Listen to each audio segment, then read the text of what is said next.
तो hello guys, कैसे हैं आप सब लोग। स्वागत है आपका मेरे चैनल मूवी हंटर पे। और आज मैं लेकर आया हूँ आपके लिए 2025 में रिलीज हुई मूवी द हाउसमेट का ब्रेकडाउन। तो चलिए ज़्यादा देर न करते हुए जल्दी से ब्रेकडाउन शुरू करते हैं।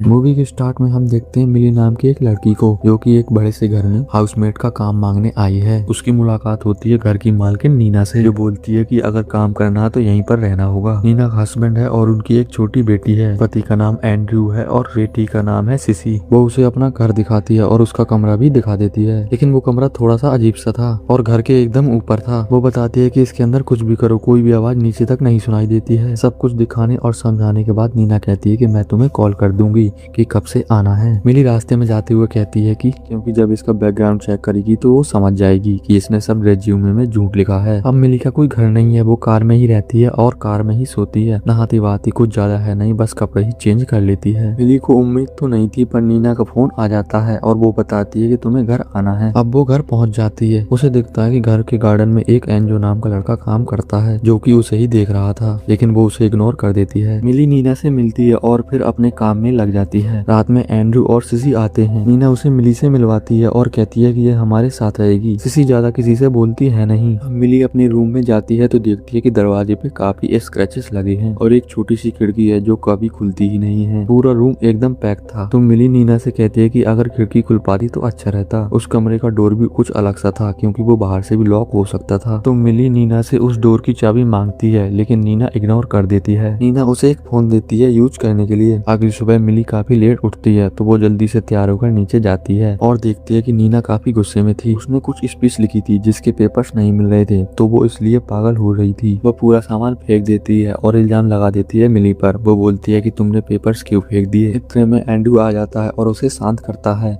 जिससे वो नॉर्मल हो जाती है। लेकिन मिली को ये काफी अजीब लगता है, अचानक उसका बिहेवियर इतना चेंज कैसे हो गया। इसके बाद एंड्रू नीना के ऐसे बर्ताव के लिए मिली से माफी मांगता है। अगली सुबह गार्डन के बाहर एंड्रू मिली से मिलता है और कहता है कि तुम्हें यहाँ होना नहीं चाहिए था। वो ज्यादा कुछ बोल नहीं पाता क्योंकि नीना उसे देख रही होती है। उसके बाद मिली बाथरूम साफ कर रही थी, तभी उसे एक टैबलेट पड़ी मिलती है। नीना ने पहले मिली से जितना अच्छे तरीके से बात की थी, अब उतने ही रूड तरीके से बात कर रही है। सिसी भी नीना से अच्छे तरीके से बात नहीं करती है। अब वो अपने कमरे में लेटी थी और वो याद कर रही थी एंड्रयू को, क्योंकि एंड्रयू काफी हैंडसम था और आखिर मिली तो थी एक लड़की ही, तो उसके मन में भी ख्याल आने लगते हैं वैसे टाइप के। मिली ने नीना से शनिवार की छुट्टी लेने की बात कर रखी थी, पर अब नीना उस बात से मुकर रही थी। मिली को बाहर जाना था, पर वो अब जाने नहीं दे रही। तभी एंड्रू आता है और नीना को समझा बुझाकर वो मिली को बाहर जाने देता है। अब वो बाहर थी, इसलिए नीना का कॉल आता है और वो कहती है कि सिसी को स्कूल से पिकअप कर लेना, और फोन काट देती है। वो एड्रेस तक नहीं बताती कि कहाँ जाना है। अब उसे कौन सा पता है कि सिसी का कहाँ पे स्कूल है। मिली कैसे न कैसे एड्रेस निकालकर सिसी को लेने स्कूल पहुंच जाती है, लेकिन सिसी कहती है कि आज तो मैं अपनी फ्रेंड के साथ रुक रही हूँ। लेकिन मिली नहीं चाहती थी कि नीना उस पर गुस्सा हो। वो कहती है कि तुम्हें घर चलना ही होगा, तुम्हारी माँ ने कहा है। सिसी की फ्रेंड की माँ कहती है कि मैं नीना से पूछ लेती हूँ। वो नीना को कॉल करती है तो नीना परमिशन दे देती है फ्रेंड के साथ जाने के लिए। मिली वापस घर आ जाती है तो नीना उस पर गुस्सा हो रही थी। वो बोलती है कि मैंने कहा था ना कि सिसी अपने दोस्त के यहाँ जाएगी, तो इतना नाटक करने की क्या जरूरत थी। और यहाँ पे मिली को भी गुस्सा आ रहा था। एक तो खुद ही बोला लाने को, अब खुद ही अपनी बात से पलट रही है, लेकिन वो कुछ नहीं बोलती, चुपचाप अपने कमरे में चली जाती है। हम देखते हैं एंड्रू की माँ को, जो कि अपनी माँ की क्रॉकरीज देने आई है। वो काफी जजमेंटल टाइप की है, लोगों के पहनावे और बोलने के ढंग से उन्हें जज करती है। अब रात को मिली को नींद नहीं आ रही थी। अब उसे याद आता है कि जब नीना ने घर दिखाया था तो उसे बताया था अगर तुम बोर हो रही हो तो घर में एक टीवी रूम है, वहाँ पर चली जाना, तुम उसे यूज कर सकती हो। तो मिली जाती है टीवी देखने। वो बैठी ही थी कि तभी वहाँ पर आ जाता है एंड्रयू। दोनों में बातचीत शुरू होती है तो वो बताता है कि नीना के पेरेंट्स नहीं है, जब वो छोटी थी तब वो मर गए थे घर में आग लगने की वजह से, और मरने की वजह किसी को भी नहीं पता, और ना ही पता है कि वो आग कैसे लगी थी। काफी वक्त तक पुलिस को लगा कि नीना ने ही आग लगाई थी। तभी नीना वहाँ पर आ जाती है और कहती है कि तुम रात के 2 बजे यहाँ पर क्या कर रहे हो। एंड्रयू वहाँ से चला जाता है। नीना मिली से कहती है कि कुछ भी ठीक नहीं है, तुम अपना सामान पैक करो और कल सुबह होते ही तुम यहाँ से चले जाना। अब मिली को जॉब की सख्त जरूरत थी, वो उससे सेकंड चांस मांगती है। नीना कहती है ठीक है, 1 हफ्ते और तुम्हें देती हूँ, लेकिन ढंग के कपड़े पहना करो और हाँ, मेरे पति से दूर रहो। अब अगले दिन नीना की दोस्त आई होती है। नीना उनसे कहती है कि वो बच्चा करने का प्लान कर रही है, तो कोई अच्छी किसी नैनी हो तो बताना। इसके बाद नीना कॉल पर बात करने चली जाती है। उसके जाते ही उसके दोस्त उसकी बुराई करने लगते हैं और मिली वहाँ पर खड़े खड़े सब सुन रही थी। वो कहते हैं कि शादी के टाइम पर इसके पास एक पैसा भी नहीं था, अगर ये सुधरी नहीं तो सड़क पर आ जाएगी। 9 महीने के लिए पागल खाने भी तो जा चुकी है। हमें तो एंड्रू पर तरस आता है, वो इसे कैसे झेल लेता है, वो तो इतना सीधा साधा आदमी है। अब अगले दिन एंड्रू और नीना डॉक्टर के पास जाते हैं बच्चे के सिलसिले में और मिली को घर पे मिलती है नीना की दवाइयाँ। सर्च करने पर उसे पता चलता है कि वो तब खाई जाती हैं जब किसी को मेंटल डिसऑर्डर होता है। जब नीना वापस आती है तो वो रोते हुए घर आती है। एंड्रू मिली से बताता है कि नीना की बॉडी बच्चा नहीं बना सकती, यानी कि नीना बच्चे पैदा नहीं कर सकती। मैं सिसी से बहुत प्यार करता हूँ पर मुझे अपना भी बच्चा चाहिए। रात में मिली को शोर सुनाई देता है नीना के चिल्लाने का। नीना रूम का दरवाजा खोलती है तो मिली देखती है कि नीना के हाथ में एक कांच का टुकड़ा है जिस पर खून लगा हुआ था। वो सोचती है कि इसने एंड्रू को मार डाला, लेकिन तभी एंड्रू बाहर आ जाता है और तभी उसे तसल्ली होती है ये तो ठीक है। अब अगले दिन नीना मिली को कुछ अपने पुराने कपड़े देती है और उससे कहती है कि मुझे शो डाउन के 2 म्यूजिकल टिकट चाहिए, एंड्रू का देखने का मन है तो शनिवार के 2 टिकट कर दो और किसी अच्छे से होटल में रूम भी बुक कर देना। अब मिली जाती है सिसी को बैली क्लास से पिकअप करने। वहाँ एक दूसरे बच्चे की माँ बताती है कि सिसी ने काफी कुछ झेला है। जब सिसी छोटी थी तब मीना ने उसे बाथटब में डुबोकर मारने की कोशिश की थी, फिर ढेर सारी दवा खाकर खुद को भी मारना चाहा था, पर सही टाइम पर उसका पति आ गया था तो वो बच गई थी। इसके बाद मिली एंजू से उसके बारे में पूछती है कि तुम इस फैमिली के बारे में क्या क्या जानते हो। एंजू कहता है कि तुम्हें यहाँ होना नहीं चाहिए, बस तभी नीना आ जाती है और उससे बात करने को मना कर देती है। के बाद वो कहती है कि मैंने शनिवार का टिकट बुक करने को नहीं कहा था तो तुमने क्यों की? उस दिन तो मैं सिसी के साथ बाहर जा रही हूँ और अब इनका रिफंड भी नहीं मिलेगा तो सारे पैसे तुम्हारी सैलरी से ही काटूंगी। अब यह मिली भी परेशान हो गई थी इसके पागलपन से। वो समझाने का ट्राई करती है पर वो सुनती ही नहीं। तभी एंड्रू वहाँ पर आ जाता है और वो नीना को संभालता है और वो मिली से कहता है कि तुम चिंता मत करो, तुम्हें पैसे नहीं देने पड़ेंगे। अब शनिवार के दिन नीना सिसी के साथ बाहर चली जाती है। एंड्रू घर पर ही था। वो मिली से कहता है कि वो टिकट के पैसे रिफंड नहीं हो पाए, तुम एक काम करो, तुम अपने किसी दोस्त के साथ चले जाओ और होटल भी यूज कर लेना। तो मिली कहती है कि मेरा कोई भी दोस्त नहीं है। तो एंड्रू कहता है कि हम दोनों ही चल लेते हैं, रात में वापस आ जाएंगे और मिली हाँ कर देती है। वो काफी तैयार होकर आती है, उसे एंड्रू देखता रह जाता है। दोनों फिर बाहर जाते हैं और काफी एंजॉय करते हैं। फिर दोनों को भूख लगती है तो वो जाते हैं एक रेस्टोरेंट में। वहाँ दोनों खाना खाते हैं और शराब भी पीते हैं। दोनों में बातचीत शुरू होती है तो एंड्रू बताता है कि वो अपने पिता की डाटा प्रोसेसिंग कंपनी चलाता है। वो कहता है कि मुझे अपनी बीवी से प्यार है लेकिन वो हर टाइम गुस्से में रहती है। मुझे बुरा लगता है जब वो तुम्हारे साथ अच्छा बर्ताव नहीं करती।